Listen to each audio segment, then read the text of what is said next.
Good day, welcome to King William's Everything. Today I want to go back all the way to 1983 to look at the game Blade of Blackpoole on the Commodore 64. This had been released, I believe, in 82 on the Atari 800, the Apple II. So the graphics are of that vintage, so not quite as good as a Commodore 64 should be, but kind of good for an Apple II. But anyway, this was one of the very first games I ever played on the Commodore 64. My friend's dad had a VIC-20 that he used for work, and he upgraded to the new Commodore 64, and they had this game. So I went over, and we stayed up, I believe, all night trying to solve this game. And I don't, tell the truth, I don't remember getting to the end or solving it. I think we got to the end and got stuck. But I thought I'd show you this and kind of relive the past. So I'll tell you, let's bring up the manual and take a look at that first. So let's take a little look at the manual. You can see it's Sirius Presents the Blade of Blackpoole. You can check out this guy here. You can see he's got some super pecs on him, and he's got the sword. It's by Tim Wilson. And here's the object of the game. The object of the game is to recover the magic sword Miraglim and return to the altar from whence it was stolen. And so playing this game involves solving many puzzles to reach a successful conclusion. It's not intended to be solved quickly, so don't get frustrated if you cannot make any progress at times. Very frustrating game.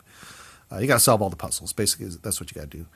The notes on saving and resuming games. It is very important for new adventurers to save the game frequently. You may get very frustrated if you fall prey to one of the many traps. When you're halfway through the game, you must start over from the beginning. So it tells you need to save. And then it shows you how to save. It talks just a little bit about communication. See sentence structures. You like move the rock with the lever, turn on the lamp, talk to the bartender.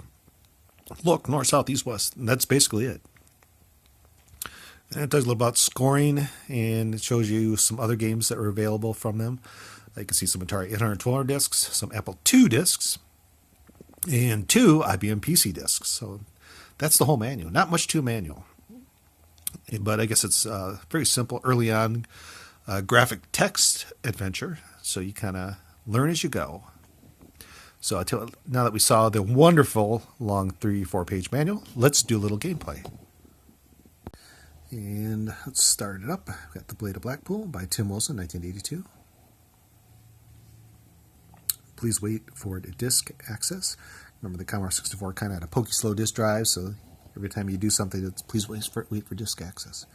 You see you're at the edge of a forest, a small lake, and it went north, so you kind of get the idea what you're going to do. You go north, south, east, west, pick up item, talk to this person, move this item.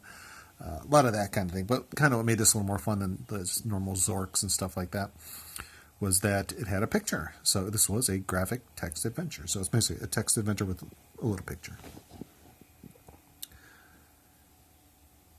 And what we'll do, I'll just kind of get up to where we go in the quicksand. I don't want to ruin anything for you guys.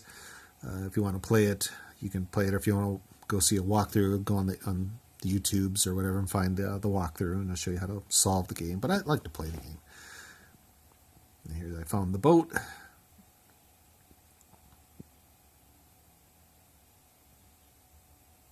But very, very crudish graphics. The way it draws the graphics and then it does the fills, which is kind of interesting. I think this is the only game I ever saw that actually really did that. Here's the shield. I found the shield. Get the shield. Get the shield. So you kind of get the syntax of how to play this.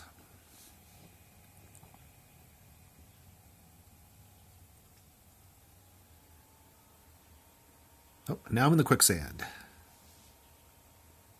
And here's one little cheat I'll give you. Swim. When you're in the quicksand, don't go north, south, east, west. You have to swim. So it's like little puzzles and things like that you would never, it's like, how do I get out of this? You know, if you can't get past this part, you're screwed. It also helps if you spell it correctly. So basically that's the gist of the game. Do a lot of that. It gets a little more exciting. There's some better pictures in the game, but it's still, all in all, kind of a fun game, especially if you're stuck in and you just want to kill a little bit of time. And be frustrated. Do save a lot. That's the key thing.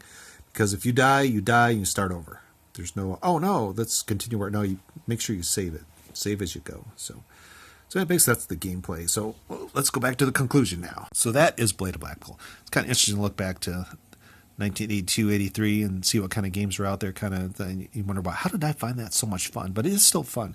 And this game is, like I said, very, very challenging. Some of the puzzles are pretty hard, and there's really, you just gotta do a lot of trial and error to get through it. I can remember back in 1983, not a lot of internet out there, Yeah, there might have been some dial-up sites you can go to and that kind of thing. But if you wanted, you couldn't just go on, go out and do a Google search and find cheats or hints on this. You had to play it and you had to do trial and error and solve it. So it was quite a lot of fun. Like I said, I don't remember solving it, but I think I'm going to give it a try because I have to do it. It took me this long. I've got to solve it. So anyway, I hope you guys enjoy the video. Get yourself a copy of this, and I want you guys, that's you, have a great day.